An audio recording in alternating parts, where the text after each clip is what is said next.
Akkam jirtan hordoftoota Waabee Miidiyaa odeeffannoo August 11 bara 2021 isin dhageessifnaa kan isin dhiyeessu ana Muhammad Amini. Odeeffannoowwan keenya yeroodhaan akka isin dhaqqabuu fi chaanaalii keenya subscribe, like, share godhuun hin dagatinaa isiniin jechaa kallattiidhaan odeeffannoo guyyaa har'aatiif qabnutti isin dabarsina. Odeeffannoo guyyaa har'aatiin waraanni bilisummaa Oromoo humnoota waraana Tigraay TDF waliin tumsuuf walii galuu beeksise. Muummichi ministeeraa heera biyyattii cabsuun amantaa fi mootummaa walitti makaa jiraachuun beekame.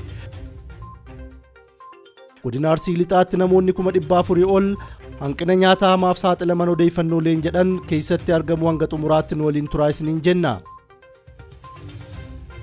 Waraanni bilisummaa Oromoo humnoota waraana Tigraay TDF waliin tumsuuf walii galuu beeksise. Hoogganaan Woboo Jaalmarroon Associated Pressiif akka ibsetti waamicha tumsa humnoota Tigraay kanaan dura baasan hordofuun waliigaltichi torbee muraasa dura akka godhame hime. Bal'ina odeeffannoo kana Abbaastu qindeesse. Woboon humnoota waraana Tigraay TDF waliin tumsuuf walii galuu beeksise. Hoogganaan waraana bilisummaa Oromoo Jaalmarroon roobii har'aa Associated Pressiif akka himetti furmaanni amma jiru mootummaa abbaa irree kaan humna waraanatiin kuffisu afaan qawweetiin isaan dubbisu qofaa jedhe. Jaalmarroon akka jedhetti waamichi tumsa humnoonni Tigraay kanaan dura baasan hordofuun waliigaltichi torbee muraasa dura akka godhamee fi ammatti odeeffannoo waraanaa fi yeroo tokkotti humna diinaa irratti lolabbanuudhaaf murteeffannee jedhe. Haa ta'uutii yeroodhaaf dirree lolaa tokko irratti waliin hiriiruu irra kophaatti loluudhaaf akka walii galaniif fuulduraaf garuu carraan wal cinaa hiriiruudhaa jiraachuu malaa jedhe. Hoogganaan Woboo Kumsaa Dirribaa itti dabaluudhaanis gam siyaasatiinis humnoota lamaan dabalatee gareewwan faallaa mootummaa jiran kanneen biroo jidduutti mariin jalqabame akka jiru hime. Jaalmarroon ibsa isaa kanaan TPLF kanaan dur yeroo dheeraaf dhaaba uummata Oromoo dararaa ture ta'uu ibsuun ammas dhaabbatichirraa shakkii akka qabuu fi haa ta'uutii badiin duraanii mariidhaan ni furama amantaa jedhu akka qabus beeksise. Dabalataanis yeroo ammaatti TPLF badii isaarraa baratee jira. Akkasumas hooggantoonni dhaabbatichaatis maraatummaa duraanii keessaa ni bahuu amantaa jedhu qabaachuu hime. Jaalmarroon baay'inni loltoota isaarraa gaafatame kun icciitii waraanaati jechuun Associated Pressiif ibsu dide. Mootummaan Itoophiyaa ji'oota muraasa dur TPLF fi waraana bilisummaa Oromoo gara shororkeessitootaati jechuun paarlaamaan labsuun isaa ni yaadatama. Odeeffannoo walqabateen hoogganni olaanaan ABO yookaan Woboo akkasuma hoogganni Woboo zoonii lixaa karaa miidiyaa irratti biyyoolessa Oromiyaatiin kaleessa Hagayya 10/2021 haala lola adeemaa jiru uummata Oromoof ibsee jira. Lola Ijibbaata isi yeroo dhumaaf waanjoo gabrummaa uummata keenya Oromoo irraa kaasuu geggeessaa jirra kan jedhu hoogganaan Woboo Marroo Dirribaan waraan geggeessaa jiran kanas kallattii gurguddaa sadii fi bakka sadiin geggeessaa akka jiru hime. Opereeshiniin waraanaa kallattii sadiin geggeeffamuu kan hime yoo ta'u kan gama lixa Oromiyaa Finfinnee hanga Wallaggaa Bobbaa Jaallaggasaa Waagii jedhuun opereeshiniin adeemaa jira jedhe. Akkasuma kan gama kibba baha Oromiyaa fi kibba Oromiyaa ammoo bobbaan adeemaa jiru maqaa bobbaa Nadhii Gammadaa fi opereeshinii Elemoo Qilxuu kan jedhuun kan sadaffaa ammoo Finfinnee irraa hanga kaaba Oromiyaa Wallootti sakataa taasifamaa jiru yoo ta'u kun ammoo bobbaa maqaa biraan adeemaa jiraachuu Jaalmarroon arrata biyyoolessaatti himee jira. Duulli kunis maaliif akka akeekkatee ka'ees himeera. Akka ibsa isaatti duulli kun gabrummaatti xumura gochuu qabsoo Oromoo bilisummaan guduunfuuf kan akeekkate ta'uu hime. Akkasumas duulli waraana bilisummaa Oromoo Woboo kun bakka sakataa geggeessu kanatti guutumatti caasaa mootummaa akka dhabamsiise aanaalee magaalaalee fi baadiyyaa jiran to'atu fuula jalqabam ta'uu hime. Duulli kun lafa dhuunfachuu, uummata dhuunfachuu, bulchiinsa uummataa diriirsaa adeemu ta'uu isaas ibsi. Duulli geggeeffamu kun hangamiif ture gaafii jedhuuf haasa taasiseen deebii kan kenne yoo ta'u bobbaan maqaa sadiin socho'aa jiru kun yeroo gabaabaa qofaaf kan turuudha jedhe. Kamiila nagaa ka adda taasisu waltakkaa yeroo tokko gabrummaa hundee buqqisnee xumura itti gochuu rakkoo dararaa Oromoon keessa jiru yeroo xumuraaf guduunfuuf kan jedhuuni zooniin hundiyyuu bakka jiru irraatii bobbaa wal fakkaataa gaggeessuutti kan jiru. Bobbaan kallattii sadii ka adeemaa jiru. Bobbaan kallattii Finfinneetii zoonii giddu galeessaa dabalatee hanga lixaatti jiru. Duula bobbaa Jaallaggasaa Wagiiti. Akkasumas kallattii Finfinneerraa zoonii kibba bahaa hanga kibbaa dabalatee ka adeemu immoo bobbaa duula Nadhii Gammadaa fi Elemoo Qilxuu. Akkasuma ammoo Finfinneerraa gara kaabaa kan isee Walloo dabalatee jechuu bobbaa Hasan Ahmeeti jechuu adeemu jiru. Akeekni bobbaa kanaa egaa akkuma silensii ibse gammatti xumura gochuu kallattii jiru irratti ammoo waraanni bilisummaa Oromoo zoonii jiru irratti aanotaa fi godinoota akkasumas kallattii keessa socho'u hundumaa to'achuu, diina achi keessaa qulqulleessuu, lafa dhuunfachuu, uummata dhuunfachuu, bulchiinsa uummataa ammoo diriirsaa adeemuu. Bobbaan kuni kallattii kanaan akkaataa kana maqaa sadiin socho'aa jiru kuni yeroo gabaabaaf deemsifama.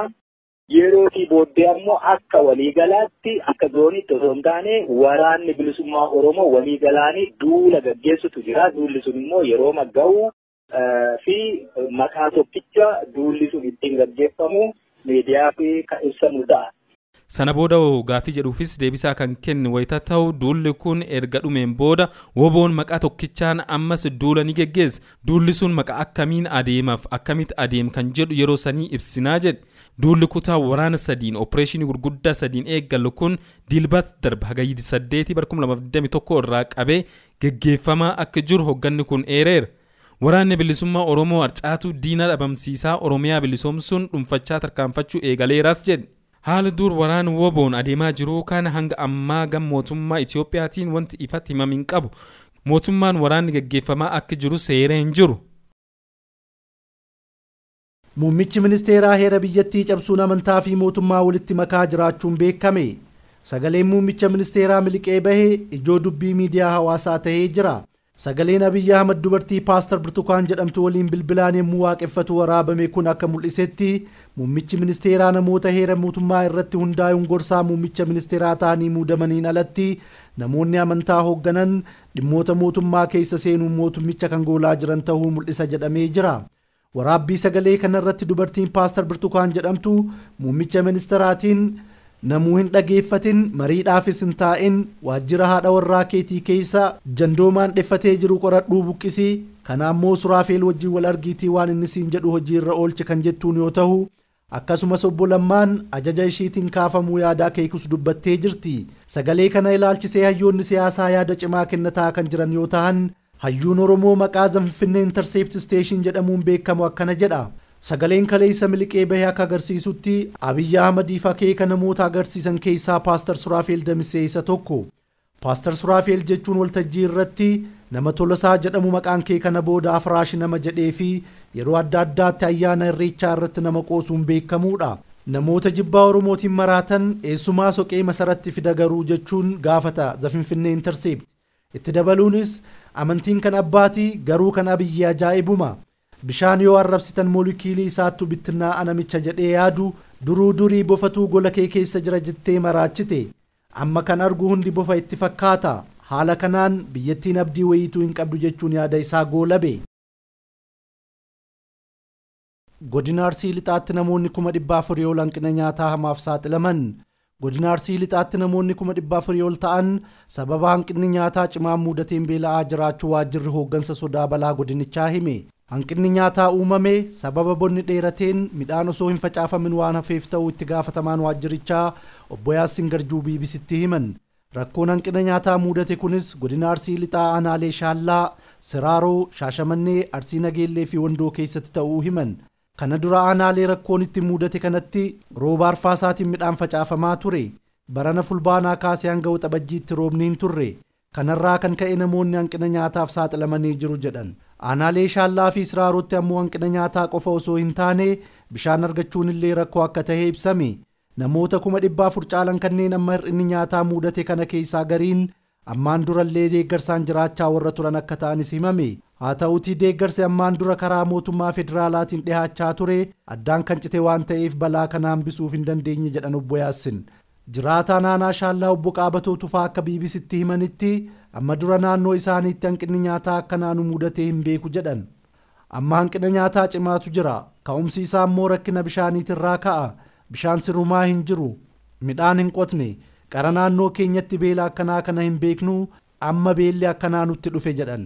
Haalli hanqina nyaataa amma naannoo isaaniitti mul'ate cimaa ta'uu kan eeran jiraataan kun namoonni beelaan laafaa jiru hamma ta'e namootuma waa qabantu nu gargaaraa jira jedhan. Osoo namni beela kanaan hin dhumin gidduu kanatti gargaarsi yoo nu dhaqqabe malee beela kanarraa waan hafnuu miti jechuun yaaddoon dubbatu. Sababa hanqina nyaataa kanaatiin aanaa Shaallaa ganda Saaroo mi'ooftutti lubbuun namaa darbuu akka quba qabanis himu obbo Qaabatoon. Jiraataa naannaa Shaallaa kan biraa obbo Garinaa Bonayyaa Saalaan Majruun maatii keenya waliin yaaddoo beelaan du'uu qabna jedhan. Durayyuu bishaan hin jiru isarratti caamni dhufe.